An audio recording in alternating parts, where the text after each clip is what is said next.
Human trafficking is a form of modern-day slavery that occurs on an international, national, and local scale. Whether in the smallest town, rural areas, medium-sized cities, villages, or big cities, there is nowhere in Michigan that has not been touched by this issue. Hello and thanks for joining us. I'm Laurel Hess and this is Comcast Newsmakers. Joining me now is the director of the Michigan Human Trafficking Task Force, Jane White. Thank you so much for joining us today. Thank you so much for asking us. And such an important issue, yet an issue that I think many people feel happens somewhere else, overseas, not right here in our state.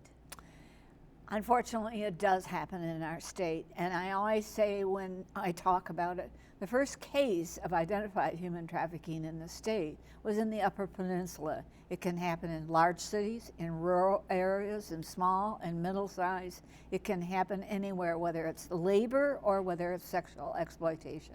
Well, what exactly are we referring to, are we talking about when we talk about human trafficking? It is the issues that are so important to look at are the issue of control, that someone totally takes control of someone's life, where they eat, where they sleep, how they go to school, if they go to school. The second condition and element that must be present is that somebody is making profit, and the profit never goes back to the person. In other words, if it's labor, I promise you $15 an hour if you come and take care of my fields as such. But by the time I choose to charge you for taking you back and forth to the fields, I charge you for your rent, your water, every kind of thing that there is, the person actually is in debt for what work they have performed.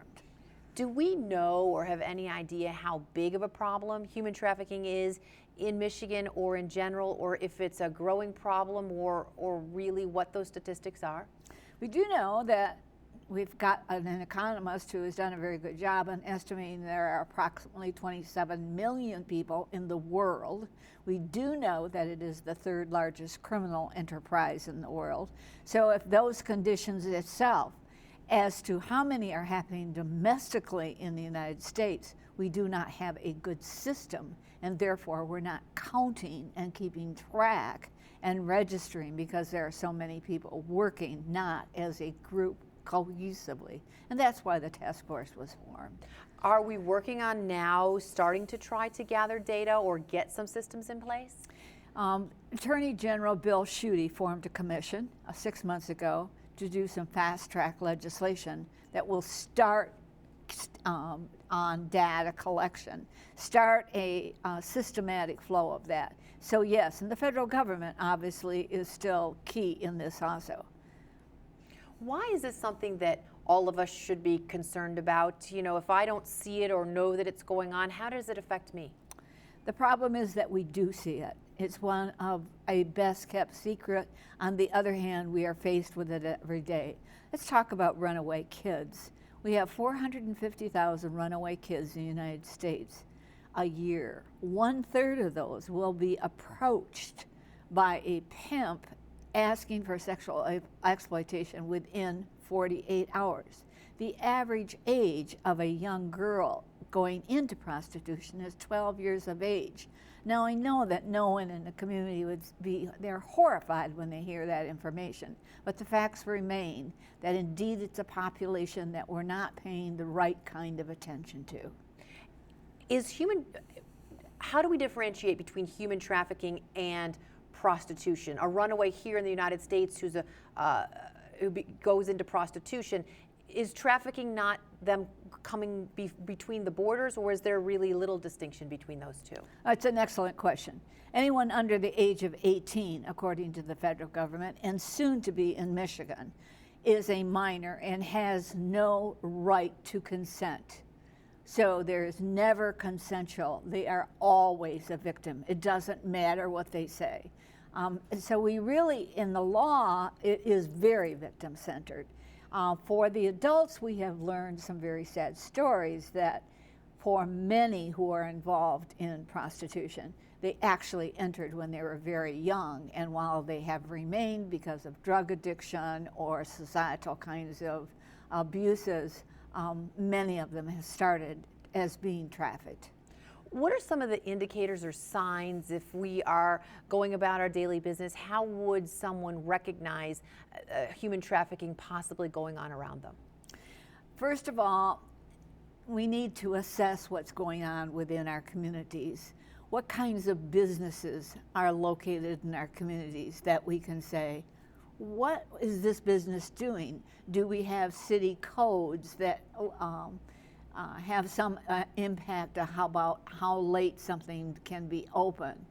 When we see something, we need to report it. We don't have to investigate it. We're not asking people to do that. But when we start opening our eyes, when we start learning about what trafficking is, when we sit at lunch and have sit down and just talk about it, a group of people, workers at a site, it's amazing the kind of information we can start sharing about what our communities are and whether or not indeed it does lurk. We need to talk with our police departments to make sure that they have adequate training. What about vulnerabilities? Are there certain ethnic groups? Are women more susceptible than men? Are certain age groups targeted? Who are the most vulnerable to fall victim to this?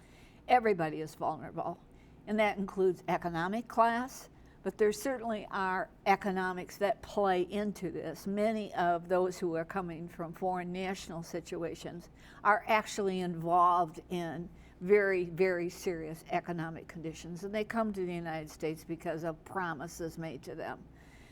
In terms of men, women, and children, all are represented at every level as such.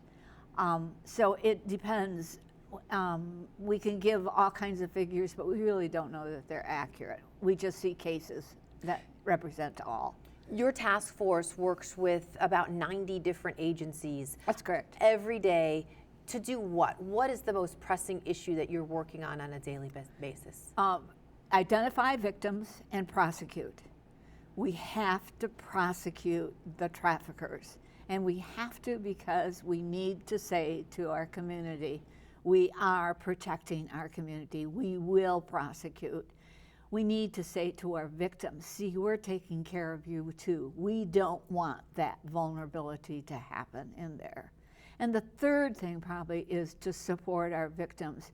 We only have 6 or 10 beds in the state of Michigan for adult women who are been trafficked.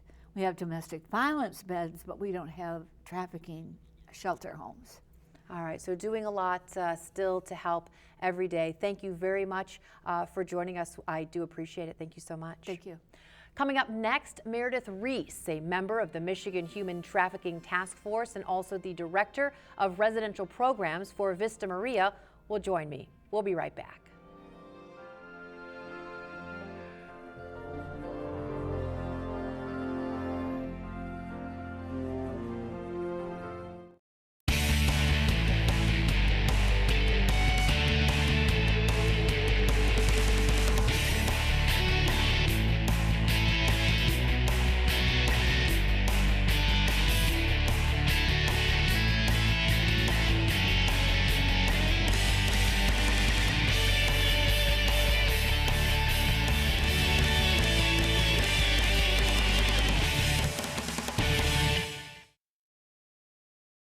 Did you see the season finale? I forgot to DVR it. Don't sweat it, you can just catch up on demand. I can't do that with satellite. Well, with Xfinity On Demand, all the latest episodes are right there for you. Am I right, Terry? Time to man up. I'm ready to man up. Hey, dude. You talking to me, dude? No.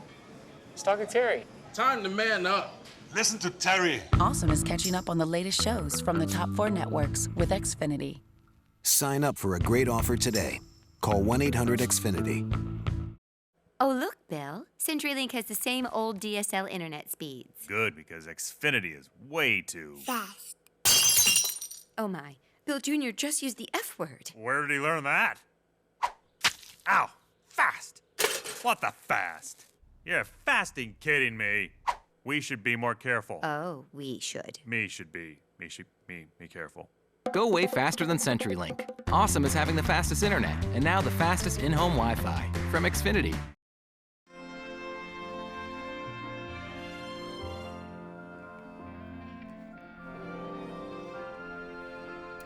Welcome back. The Michigan Human Trafficking Task Force is made up of over 90 member agencies committed to a collaborative effort to identify and rescue victims, prosecute offenders, restore victims, and educate those in Michigan of human trafficking in both sexual and labor exploitation. Joining me now is the co-chair of the Regional Southeastern Michigan Human Trafficking Task Force, Meredith Reese. Thank you so much for joining us today. Thank you so much for having me. Is your main goal today really just to get the word out, to let people know in general and those in specific jobs, whether it be police, healthcare, social services, know that human trafficking exists right here in our state? Yes, it's one of our major goals, is to ensure that these multiple agencies understand that human trafficking is right here in Michigan. But not only for the awareness and understanding of what it is and what it is not, but also to a call to action of exactly what can any of those persons can do in order to prevent human trafficking in the state of Michigan. What can we do? What can, for example, an educator do if they are able to identify the signs? Right. And it's very important that what an educator can do in particularly is really take the time to get to know the student within that classroom and understanding that any type of disruptive behavior in the classroom, to really dig down deeper, look beneath the surface and see what could be going on with that child. Oftentimes that child, he or she will be able to at least tell the teacher of significant things that might be going on at home, that might be red flags that may allude to trafficking. And your job, do you actually send people out into the schools, into police stations, into social service agencies and say, hey, this is an issue, these are the signs, this is what you need to be looking for, and this is who you need to call if you see it going on? For the regional task force, we've done plenty of presentations and trainings on the awareness and indicators of this particular issues in those various settings, such as in the hospitals and so forth, for doctors, ER physicians, and things like that. Particularly if victims are in trouble, they might go to the hospital. So an ER doctor needs to be well versed in understanding what is the indicators of trafficking, and in various settings too. So the stronger that we become with the awareness and for the common public to understand, the better off we will be with identifying what trafficking is. So one of the main goals of the task force obviously is to spread awareness, to make people know that it's happening, to help the victims get help. Yes. Once you've done that, do you help to provide that assistance, and what type of treatment programs and that type of thing are in place for victims? Yes. As far as the task force works collaboratively with other victim service providers, and yes, there are several victim service providers throughout the state of Michigan that does provide services.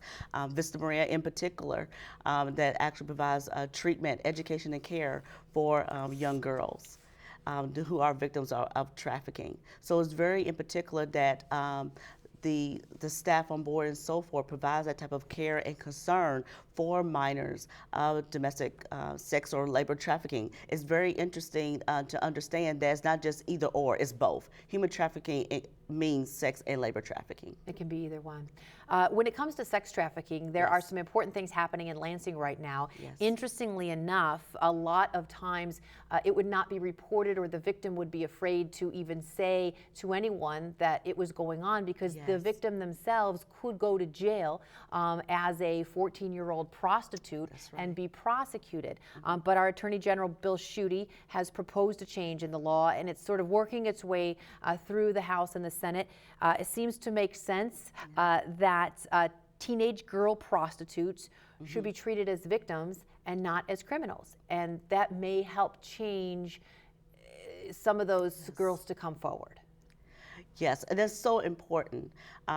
With my expertise and so forth, working with young ladies between the ages of 11 and 17, it's very integral to understand that the law supports that young lady. And to have a victim-centered approach and so forth is very critical, so that the children understand that they are not criminals. These are victims, and they should be treated as victims. And oftentimes the crimes that they may have committed, they were forced to do so. Even though that the child may have complied to do those type of crimes, they had not consented to do those things. So how much control does the trafficker have, and how difficult is it in your experience, because you've actually had one-on-one experience with some of these victims, for them to eventually, hopefully at some point, speak up, come forward, try to remove themselves from that trafficking situation? Right, it's very difficult because these are very vulnerable youth, and the trafficker definitely preys on that victim and assures that the psychological manipulation and the physical coercion of that the child feels that he or she cannot leave. And that comes over a course of time where the child is able to escape, and literally that means escaping from the trafficker. And that takes a lot of courage and strength for a youth to do that. And there are plenty out there who are survivors. And they aren't necessarily held hostage or, locked in a room. These could be kids that are going to school, that have real part-time jobs out in the community that seem to be functioning somewhat normally, but there's a psychological control or a threat being held over them. If you say something bad will happen.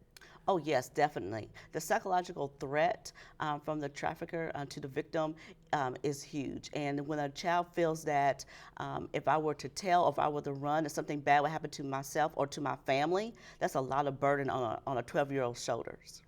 Most, and I know statistics are not good, data is still coming in and developing, but most of the victims here in Michigan are they local? Are they from other places in Michigan, runaways, that type of thing? Or are we seeing youth being brought in from other countries to work here in our state? Well, I think we see a combination of both. And again, I know it's very hard to determine as far as collecting the data to assure that. But again, with the number of youth that we have here in the state of Michigan for runaways and that sort of thing, those are all vulnerable populations that can be subjected to human trafficking. And just the common, you're not an educator, you're not a police officer, Right. You're just doing your job, walking around your neighborhood. What types of things could you be looking for or aware of to perhaps spot some of the signs that are going on out there? Right, yeah, definitely. If you're seeing signs of anyone who is unable to leave their home or some very suspicious behavior, that it might be some psychological abuse or physical abuse, bruises, if someone is afraid to speak on their own accord, if someone has to speak for them, those are some of the particular signs that it should be very cautious. And have you seen or been involved in some success stories, victims that have been removed from the trafficking situations, gone through some treatment programs, and been able to live somewhat functional, normal lives afterwards? I think that with any victim that goes through significant trauma treatment and so forth, then the recovery is definitely essential for success. And it's very important that with individual and group and family treatment, especially in particular services that are offered at Vista Maria, it's very important that once the child moves through treatment, then yes, they can have a long life of success of recovery, provided they have positive social connections also. Okay, so it's good to get to the victims quickly, remove them from the situation as quickly as possible, and Yes. get them the right type of help. Yes, Thank you exactly. so much. We will continue our conversation with Meredith Reese in just a moment. We'll be right back.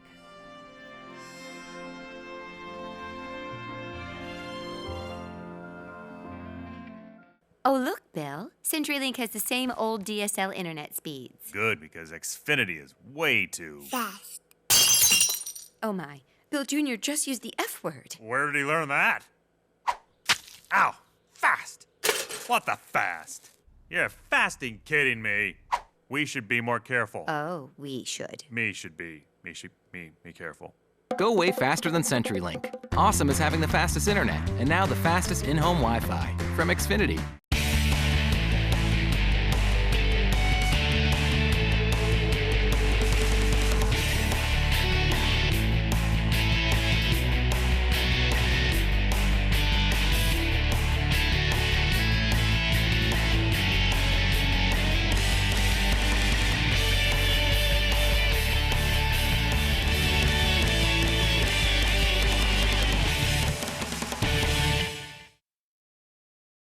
Did you see the season finale? I forgot to DVR it. Don't sweat it, you can just catch up on demand. I can't do that with satellite. Well, with Xfinity On Demand, all the latest episodes are right there for you. Am I right, Terry? Time to man up. I'm ready to man up. Hey, dude. You talking to me, dude? No. He's talking to Terry. Time to man up.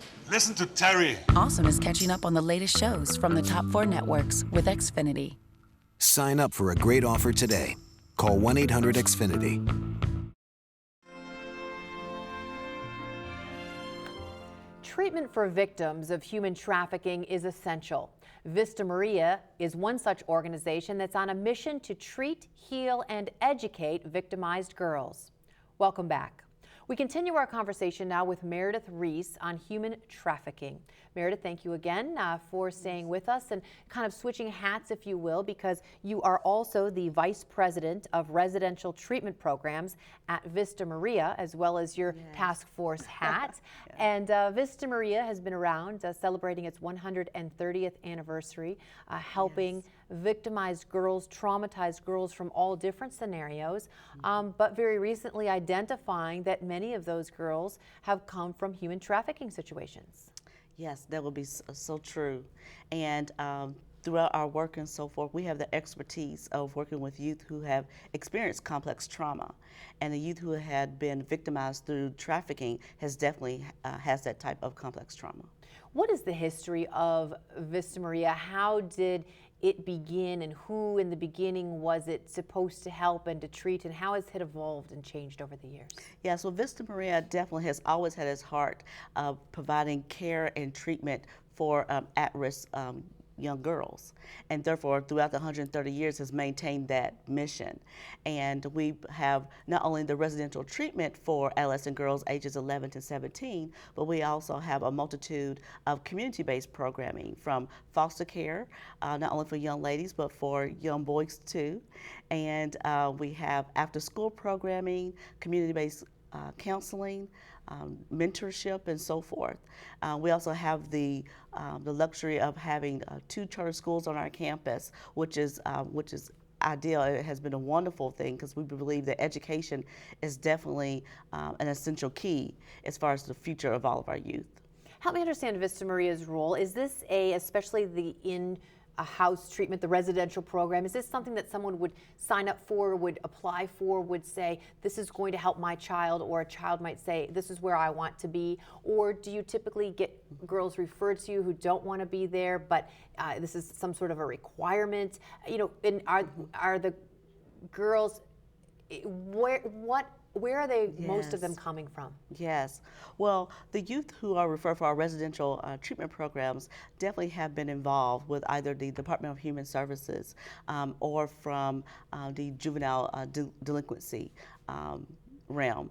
So with our youth coming in, exactly, any youth who will be sort of scared to come in and say, oh, I don't know what this is about and that sort of thing, why am I here? But once they come to Vista Maria, then the philosophy does change. The child believes that she's actually getting the help that she needs. We have seasoned clinicians on our campus who provide the type of intensive therapy, not only for individual, but for family also. And we set ourselves definitely apart from others as we have our psychiatrists on campus, and then we have actually nurses on our campus to treat the whole person. It's not just the psychological realm, it's the physical being and so forth, and the emotional well-being of the youth. What would be an average length of stay, and then where do they move on to? Yes. For average length of stay and so forth, it can vary, it can range from one particular case to the next, but we try to be as victim-centered in order to provide the treatment necessary for that particular child. So it can range. A child can be there for 6 months, the child can be there longer, up to a year or more. And that really depends upon what is the best needs for the youth. And your hope is to get them enough psychological help, as you said, physical, sort of their entire well-being, so that they can obviously continue to heal, but do so without that help, if you will, from the in-house Vista Maria. Yes, most definitely. And it's very important to know that the trauma that the child had experienced has been a multiple of years. So to be in treatment for less than 6 months or so, that's only putting a Band-Aid on the issues. So really respecting the child at the time that she actually needs to be in treatment, that's what we put forth at Vista Maria. When did you start to realize or identify that girls were coming to you from a human trafficking situation? Yes, and that has been really several years ago when we was actually starting to really uncover this nature of trafficking. And more often, victims do not self-identify. So when coming to treatment and working with the therapist throughout the course of time, we start to really uncover like, oh, this is something a little bit more than what we had experienced in the past. So that really helped us to really to develop programming, again, to be centered around the youth to be the best suited needs, definitely especially for the significance of what complex trauma really is. What are the specific needs? Have you had to develop new types of programs to specifically suit the needs of the victims of human trafficking?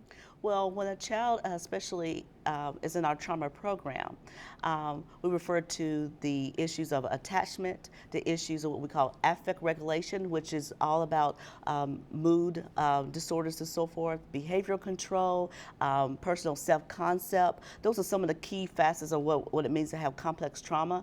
And when a child is experiencing those sort of traumatic events, it definitely impacts of how they feel about themselves, how they react to others, how they're able to control their own emotions and behaviors. And with adolescents alone, just youth in general, they have a difficult time with that anyway.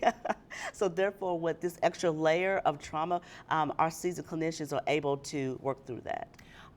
Have you seen success stories, girls that have gone through the treatment programs, been rehabilitated to the point where they can live happy, healthy lives going forward? Yes, the youth that do come in with Vista Maria and actually work through their treatment and so forth, and have the positive social connections to help them throughout for lifelong success, have been very successful. And that is key. We're very relational beings, and what that means is that we have to have those social connections with us in order for us to feel good about ourselves and someone who's trustworthy. Oftentimes, victims of trafficking and so forth, they do not have that trustworthy person. So therefore, they're very suspicious of the other person, afraid of that person will harm them. So when coming to Vista, they actually find those true connections of someone who cares and love for them for who they are. So is that always a staff person, or are you always looking for mentors, volunteers, big brothers, big sisters, those types of individuals perhaps is there an opportunity to help in that way at Vista Maria? Oh, there's definitely opportunities to help. We are always seeking mentors for our young ladies and through our dream activities also, as far as having those mentors. It's such a critical portion in any youth's lives. So therefore, yes, we always look for mentors. So I would imagine just like any successful nonprofit, there's a call to action always year-round going out. If you can donate money, if you can get involved from a volunteer standpoint as a mentor, I don't know, tutors, whatever your skills may be, you would be willing to listen if somebody thought they had some extra time in their day. Oh yes, anyone can visit our website and actually to donate their time and so forth. We have many initiatives on our campus in order that they can best suit for the girls and for the youth that's in our foster care department and so forth. So we all need everyone to do this together. I believe that we're in a collaborative initiative with our community. And all the outreach programs, it's not all, you don't have to necessarily go to Vista Maria if you don't live nearby, because you're out in communities doing a lot of outreach as well. Oh yes, most definitely. We definitely in need for foster parents and so forth. That's such a critical when we have many youth coming in, especially during this Christmas time and so forth. And that having the potential foster parents or mentors or whomever that can provide service for the youth on our campus and beyond is definitely essential. All right, thank you so much for joining us. I appreciate it. Oh, well, thank you so much. Thank you, Meredith. If you would like more information on this topic, you can head to vistamaria.org. I would like to thank all of our guests who joined us today, and thank you as well for watching this special edition of Comcast Newsmakers. And then remember to